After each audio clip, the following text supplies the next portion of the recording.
দেশে ফিরবেন তারেক রহমান, তার নেতৃত্বে নির্বাচনে অংশ নেবে বিএনপি। শনিবার ৬ ডিসেম্বর দুপুরে রাজধানীর বনানীর একটি হোটেলে সমসাময়িক ইস্যুতে সাংবাদিকদের সঙ্গে মতবিনিময়কালে একথা জানান বিএনপি স্থায়ী কমিটির সদস্য আমির খুসরু মাহমুদ চৌধুরী।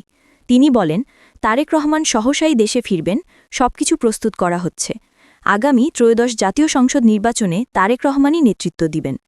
জুবায়দা রহমানের রাজনীতিক অংশগ্রহণ প্রসঙ্গে তিনি বলেন, ডাক্তার জুবায়দা রহমান রাজনীতিতে আসবেন কিনা তা সম্পূর্ণ তার ব্যক্তিগত সিদ্ধান্ত। খালেদা জিয়ার বিদেশ যাত্রা প্রসঙ্গে আমির খুসরু বলেন, বেগম খালেদা জিয়ার লন্ডন যাত্রা তার স্বাস্থ্যগত পরিস্থিতির উপর নির্ভর করছে। চিকিৎসকদের সিদ্ধান্তই এখানে চূড়ান্ত হবে। তিনি জানান, খুব শীঘ্রই জোটের প্রার্থী চূড়ান্ত করা হবে। বিএনপির চেয়ারপারসনের উপদেষ্টা এনামুল হক চৌধুরী জানান, খালেদা জিয়ার মেডিকেল বোর্ড সবুজ সংকেত দিলেই কাতারের রয়্যাল এয়ার অ্যাম্বুলেন্স ঢাকায় আসবে। তিনি বলেন, ম্যাডামের মেডিকেল বোর্ডের সিদ্ধান্ত অনুযায়ী কাতারের রয়্যাল অ্যাম্বুলেন্স বাংলাদেশে আসবে, তারা প্রস্তুত রয়েছে। মেডিকেল বোর্ড যখন সিদ্ধান্ত জানাবে তখনই এয়ার অ্যাম্বুলেন্স এসে বেগম খালেদা জিয়াকে লন্ডনে উন্নত চিকিৎসার জন্য নিয়ে যাবে। সবকিছু কাতার কর্তৃপক্ষের ব্যবস্থাপনায় হচ্ছে। তারা জার্মানি থেকে একটি অত্যাধুনিক এয়ার অ্যাম্বুলেন্সেরও ব্যবস্থা করছে।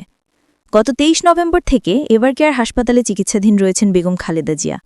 অধ্যাপক শাহাবুদ্দিন তালুকদারের নেতৃত্বে বিশেষজ্ঞ চিকিৎসকদের সমন্বয়ে গঠিত মেডিকেল বোর্ড তার চিকিৎসা পরিচালনা করছে।